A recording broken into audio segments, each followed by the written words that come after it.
Magandang araw po mga kababayan po natin. Senator Marcolita ay babalikan, kagantihan po itong si Ping Lacson dahil sa kanyang ginawang kasinungalingan. Mag-ethics complaint itong si Senator Marcolita dahil sa ginawang video nitong si Ping Lacson. At Risa Hontiveros mukhang nanghihinaan na, mukhang ayaw niya na pong tumakbo at aminado na talagang hindi siya mananalo kay Vice President Sara. At ito po mga kababayan natin, sobrang desperado po at galit ng mga bayarang vloggers ni Bongbong Marcos o kung sino man yung nagpipinance dito sa kanila, abay pati po si Kuya Park, mga bayan po natin ay ginawan po nila ng isang fake news at para bang sinasabi nila na may masamang nangyari dito po kay Kuya Park. Anyway, yan po yung ating pag-uusapan at kung kayo po ay bago lang sa ating channel, huwag kalimutan mag-follow, mag-like, and syempre, huwag kalimutan mag-subscribe. At ganoon din po sa ating official Facebook page na Kababayan PH. Okay, simulan muna natin dito ay Kuya Park, mga kababayan po natin. At dahil sinasabi nila na may masamang nangyari kay Kuya Park, ito, tinan mo yung pamagat ng kanilang vlog na trending din naman actually. Kasi puro kasinungalingan nga eh. Ito, sabi nila, boy lighter, bumulagta. Sara Duterte, natakot. So, yung mga ganyang thumbnail, mga kababayan po natin, yung mga clickbait. Pero pag binuksan mo, si Kuya Park na naman pala, yung nagsasalita sa kanilang mga vlog. So, talagang napakasinungaling. Ito, pakinggan natin. Ang napakatapang na respect sa kanila ni Kuya Park. Sorry natin ako. Pinapakalat ng ng Marcos Vlogger, binabanat-banatan ka sa social media. Meron pa dong isang content na may pa-question mark naman pero pinagtitiro ko. Pinagbabayan mo doon. Masasabi ko sa mga vlogger ni Bongbong Marcos, kasi lahat ng mga vlogger ni Bongbong Marcos, hindi lang bangag, bobo pa. At hindi lang bobo, tanga pa. At hindi lang tanga, fake news pa. Lahat ng mga vlogger ni Bongbong Marcos, biruin mo sasabihin mong binaril ako at patay ako? Sino ito nagsasalita? AI. AI? Idol! Itong mga vlogger ni Bongbong Marcos, mana yan sa mga amo nila. Ubod ng ka-fake newsan. Mana kay Claire Castro, na ubod din ng kasinungalingan. Walang lumalabas sa mga social media nila, wala mga pinupost sila tama, kung hindi puro kapalpakan. Tignan mo. Yang mga vlogger ni Marcos, ang tatapang ninyo, mag-comment sa akin, tumatawag kayo, nag-chat kayo, gumagawa kayo ng video. Pag nakita kita, saksak kita, gago. Huwag mo na akong i-chat, huwag ka na mag-comment, huwag ka na gumawa ng video. Biglain mo. Yan ang hindi nila kay Kuya Park. Hindi nila kaya dito kay Kuya Park. Kasi kahit anong ginagawa nilang pagbabanta, pananakot, inahamon pa sila. Baka sakaling magulat pa ako. Palagi naman ako nasa labas, bakit hindi mo ko saksakin? Palagi naman ako nagrarally, nag-speech, libo-libong tao. Hindi ko kilala kung sinong sasaksak sa akin, bakit hindi nyo magawa? Itong mga aso ni Bongbong Marcos na nagkakulong, na putak ng putak, puro kayo ngak-ngak. Bakit hindi nyo subukang tumira? Di ba? Bakit hindi nyo subukang kumagat para malaman natin kung sinong may rabies sa ating lahat? Di ba? Kung totoong matapang kayo, huwag na kayo mag-comment, huwag na kayo mag-comment na. Direct na kayo. Direct to assault na kayo. Kasi ako palagi kong ready. I'm always ready to punch my enemies. Di ba? Sabihin mo, patay ako? Ito ang mga vlogger ni Marcos, yung mga kiki ninyo sa social media, tingnan nyo lahat ng vlogger ni Marcos. Wala man lang guwapo. Lahat pangit. Lahat adik. Kung hindi kiki, sira ang ngipin. Yan ang mga vlogger ni Bongbong Marcos. Kaya pag may kiki yan, vlogger ni Bongbong Marcos yan. Kasing kapal ng kiki yung kabubuhan ninyo mga gago. Di ba? Ano pa ang next question? Ano nga pala ng vlogger na yun? Ballpoint man. Ballpoint man. I-bolt mo ang ngipin mo, gago ka. Huwag mo akong hamunin. Biglain mo ko, ang sabi ko sa'yo, mag-send ka ng araw, pati date at oras. Di ba? Para malaman natin at malaman ng taong bayan kung totoong kakasaka. Di ba? Matapang ka pala gusto mo, dali mo lahat ang... So, ayan po, mga kababayan po natin, yung respect ni Kuya Park. Dito po sa pagpapakalat nila ng kasinungalingan. Okay, proceed tayo dito, mga kababayan po natin, sa ating pangalawang topic. Ito na nga po, mga kababayan po natin. Mukhang mag-aayaw at susuko na po itong si Risa Hontiveros sa kanyang planong pagtakbo sa pagka-presidente. Dahil alam niyo, mga kababayan po natin, kahit yung kanyang mga kasamahan sa kanyang partido, Dilawan man o itong Akbayan, itong mga Pinglawan, abay mas pinipili ngayon itong si Leni Robredo. So, ano pa yung laban niya ngayon? Kung si Leni Robredo naman ang pinipili ng kanyang mga kasamahan. Pero hindi po tumitigil actually, ito si Risa Ontiveros. Yan nakikita natin, no? Panay media interview, panay pag-ikot, panay pagpapakita sa publiko ang kanyang ginagawa. Pero ganun pa man, siya po ay sinusuka na nga po. Ito mga kabayan po natin, no? Sa kanyang media interview, inamin itong si Risa Ontiveros na talagang ang pinakamalakas na kandidato para sa presidential candidate sa 2028 ay walang iba kundi si Vice President Sara. Kaya ang plano nila, talagang impeachment, pabagsakin, propaganda, at magkaroon ng unified laban po kay Vice President Sara. Unified candidates. So gusto niya, pati yung bangag administrasyon, siya yung pipiliin. O, pakinggan natin ang kanyang sinasabi. Nandun po ba yung talagang pagkilala na mahirap talunin ang isang Sara Duterte sa pagkapangulo sa 2028? Sang-ayon ako kay Sen. Frank. Mhm. As of today, siya talaga ang pinakamalakas na kandidato. So, kung pipili kami ng kandidato sa hanay namin at mag-unite kami sa kanya, kailangan maging kasing lakas ng kandidatong iyon at kalaunan maging mas malakas sa kandidatong iyon. Kasing lakas at mas malakas pa.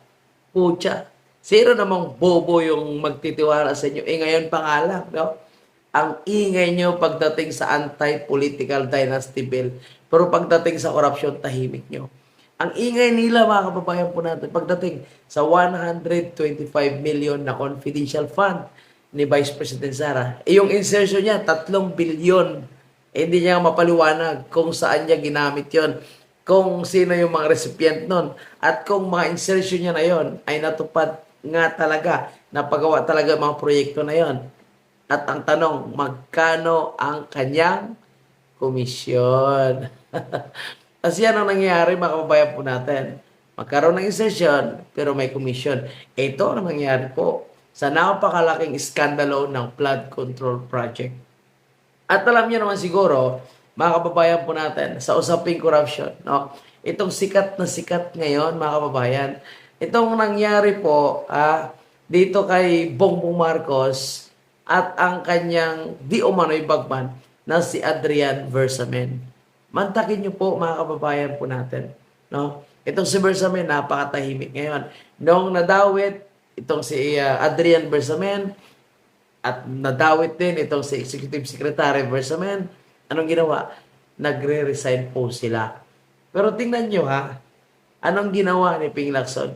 Hanggang ngayon, hindi pa rin po pinapatawag. Hindi sinasama sa mga investigasyon. So, dyan pa lang malinaw, mga kababayan po natin, na talagang pinagtatakpan po nila ang usapin ng corruption. Mantakin mo, bagman, mga kababayan po natin, para kay Bongbong Marcos. Ayaw ipatawag ni Ping Lacson na sana magkaroon ng kalinawan kung totoo man lang o hindi. So, masabak sana sa mga matatapang at talagang nakakatakot, no, na question ni Senator Marcolita. Sa totoo lang ngayon, mga kababayan po natin, yung dating matapang, yung dating, kunwari, pangmasa, pangmahirap, na si Rapi Tulfo, wala na kasi ngayon Tahimik na kapag ang usapin ay corruption at ang nadadawit ay si Bongbong Marcos, tahimik na. Lalo na pag si Sandro Marcos. Parang si Vince Dizon lang, mga kabayan po natin, na ang ingay sa Davao Oriental, pinagmumura niya, yung district engineer, na hindi naman dapat, ang nangyayari naman, kabaliktaran, na kung gaano siya kabangis doon sa Davao Oriental, gano'n naman siya ka maamong asong ulol, mga kababayan, pagdating sa baluarte nitong si Sandro Marcos. So itong mga taong ito, ayan, Ping Lacson, Risa Ontiveros, mga Ping Lawan, Dilawan, Ping Lacson, Vince Dizon, sino pa yung ICI. So lahat yan sila, mga kababayan, maingay kapag ang babanatan ay mga kalyado ng mga Duterte. Pero pagdating po kay Bongbong Marcos, kahit ang balos-los sa administrasyon, napakatahimik nila at tikom ang kanilang mga bibig. Malinaw po, mga kababayan po natin, na hanggang ngayon, wala silang planong panagutin ang sino mang involved sa flood control project, kundi ito ay kanilang pagtatakpan. Ito, punta naman natin itong si Sandro Marcos. May bago na naman pakulo ngayon sa Sandro Marcos. Alam niyo, napakaraming batas ang gustong ipasa ni Sandro Marcos. Gustong ipasa. Kumbaga, nagpapasikat sila kayo, nagpapalapad ng papel. Pati po yung batas ng original po na na nakaisip nito ay si Senator Marcolita. Ito, gusto na ngayon agawin ni Sandro Marcos. Representative Marcos, free electricity bill for low consumption household. So, ang proposal dyan ni Senator Marcolita, if you are consuming below 2,000, so, zero billing ka na. Kumbaga, i-subsidize ng gobyerno yan. Inunahan siya ngayon ni Sandro Marcos. Nagpaplano pa lang siya, pero inunahan na ni Sandro Marcos. Actually, wala tayong problema dyan. Kasi tayong lahat ay makikinakaw. Pero alam mo yung, iba yung nakaisip, iba yung may gustong gawin. Inagaw mo dahil nagpapalapad ka lang ng papel. Hindi mo man lang ma-credit doon sa taong iyan na kanyang ginamit na political strategy or pinangako sa taong bayan. Pero alam niya naman na hindi makakapasa kung siya talaga yung magtutulak dahil nga, karaban siya. Sandro Marcos yung tutulak, kung ma-aprobahan, maganda yan para sa atin lahat. Pero tandaan natin na hindi siya yung original na nakaisip nito. Tali, marami siyang mga gustong ipasang batas. Tingnan natin, kasi mamaya hanggang pangako lang ito, hanggang pag-file lang ito. Pero wala naman talagang plano na ipatupad, mga kababayan po natin.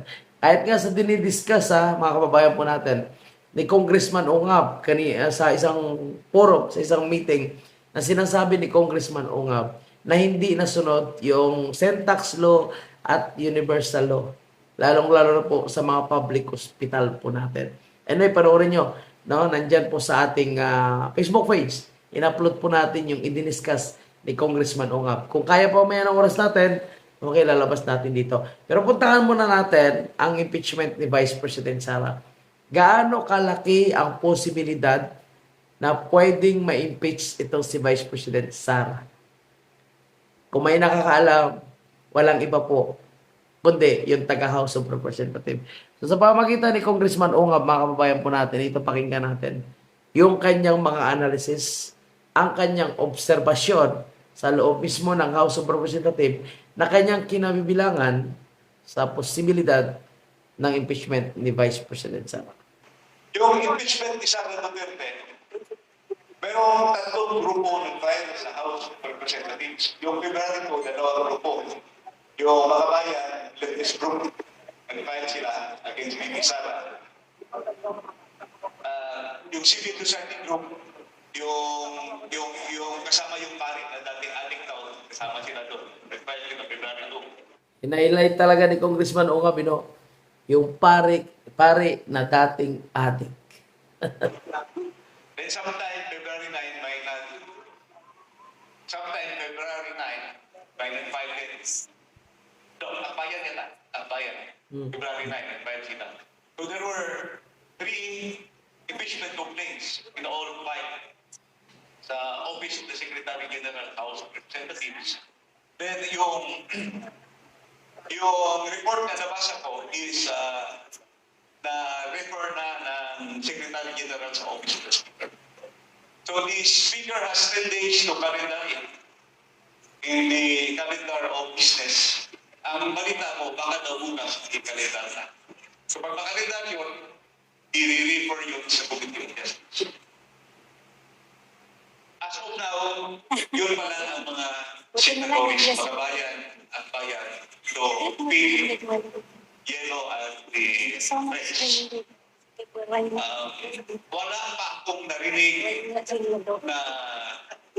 statement sa mga big political parties. But if you base the numbers, the former, the previous impeachment, they have the numbers. They have the numbers both in the Committee of Justice and in the House of Representatives. Ang maganda na ngayon is election na sa 2028.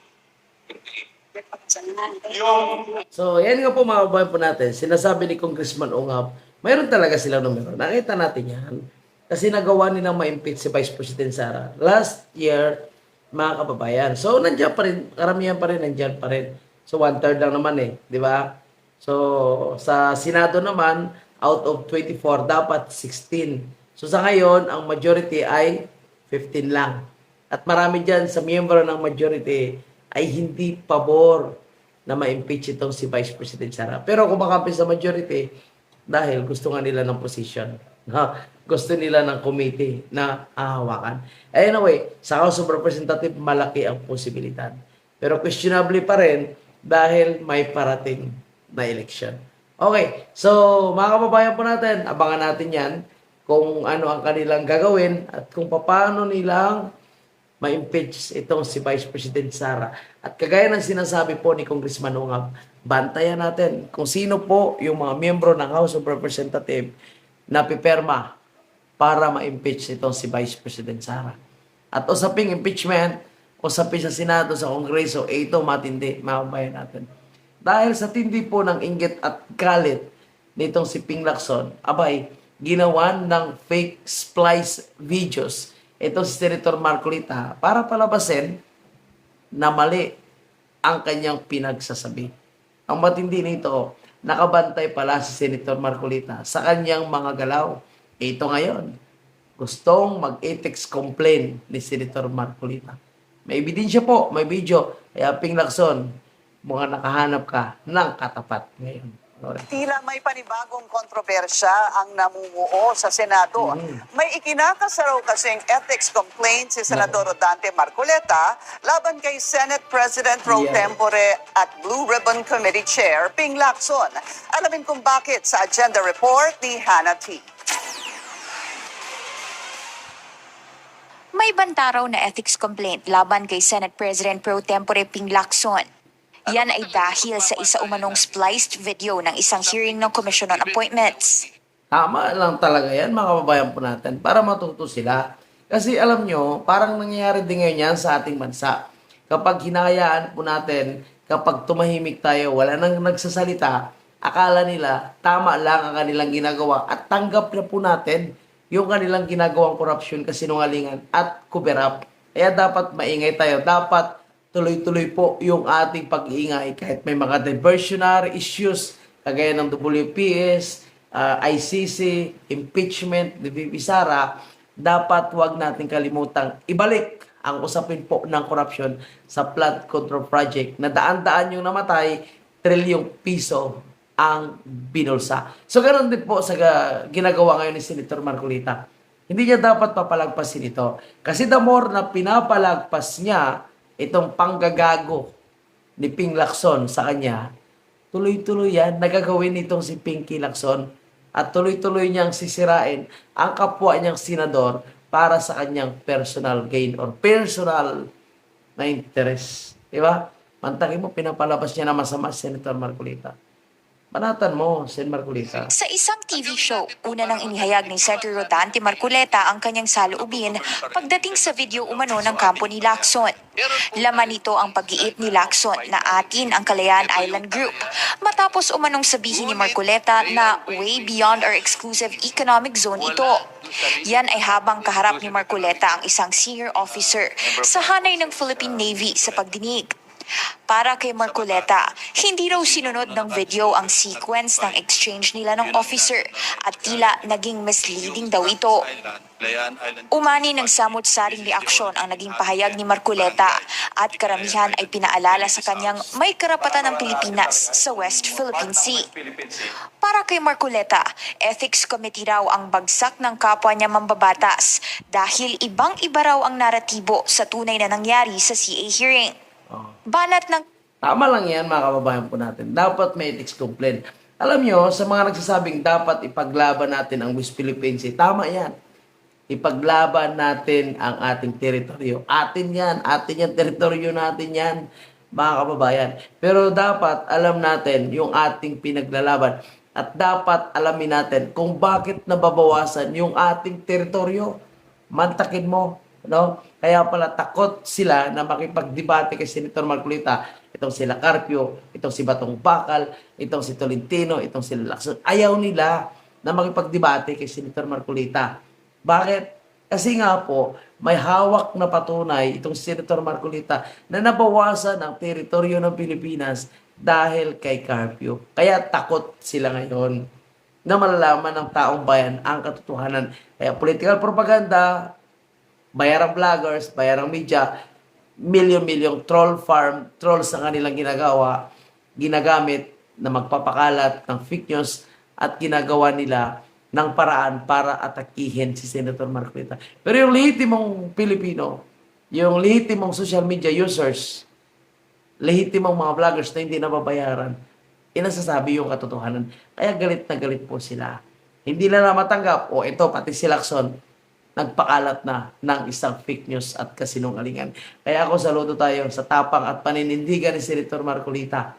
Kaya kung may mga kumakalat man, mga kababayan po natin, Marcolita Duterte sa 2028, ako numero uno akong pabor dyan.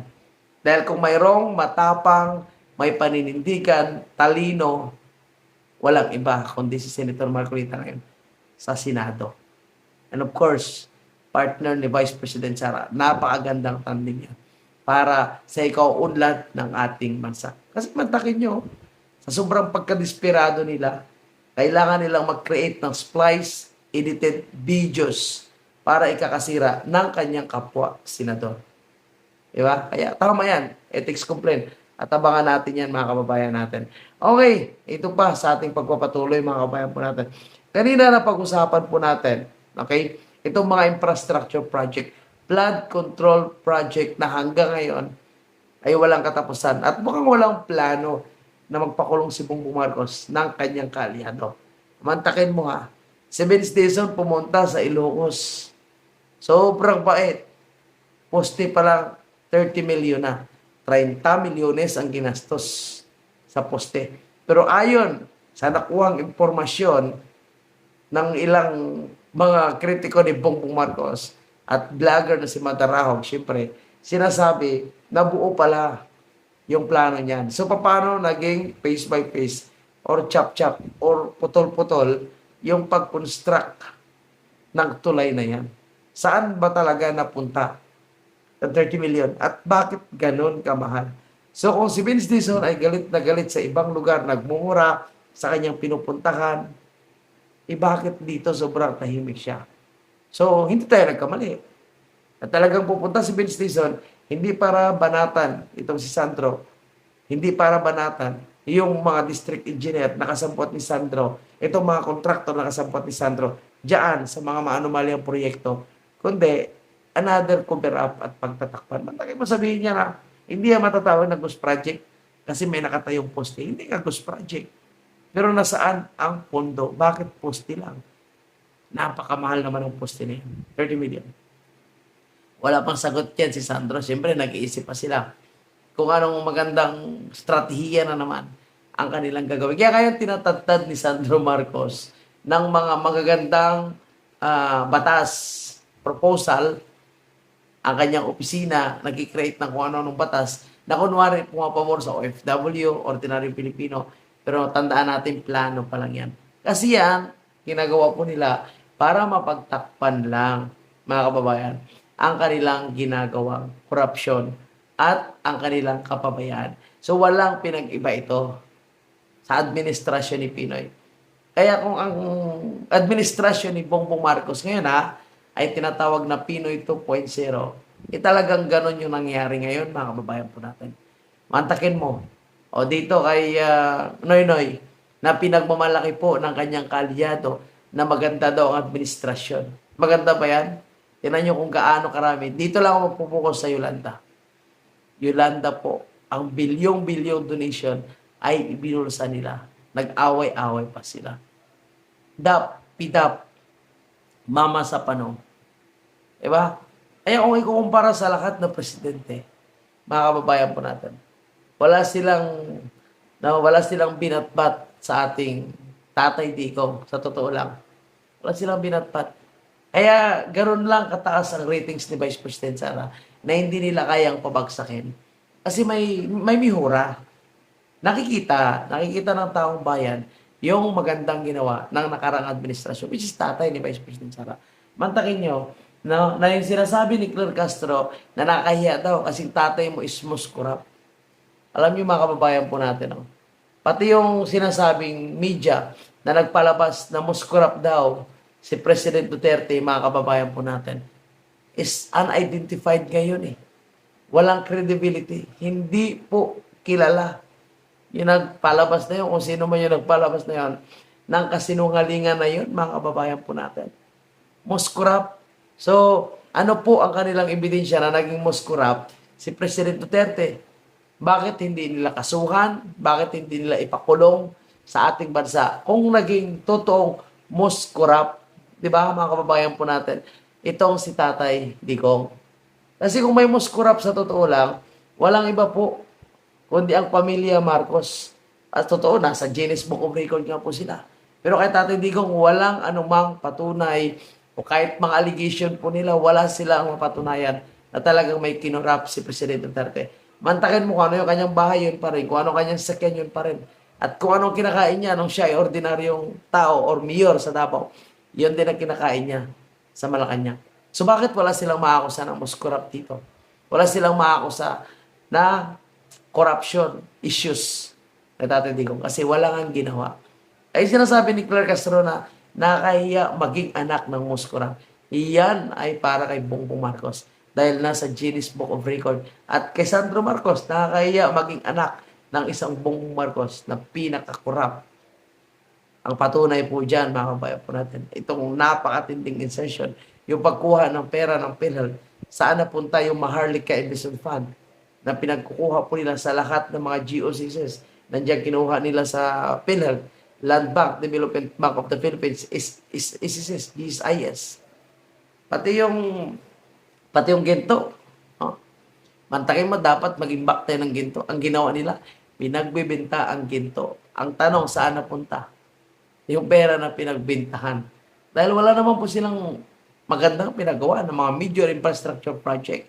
Eh sa totoo lang, kung may mga nagkaroon ng inauguration sa mga natapos na proyekto, yun po ay proyekto ng nakarang administration. Nandiyan po yung Bukana Bridge.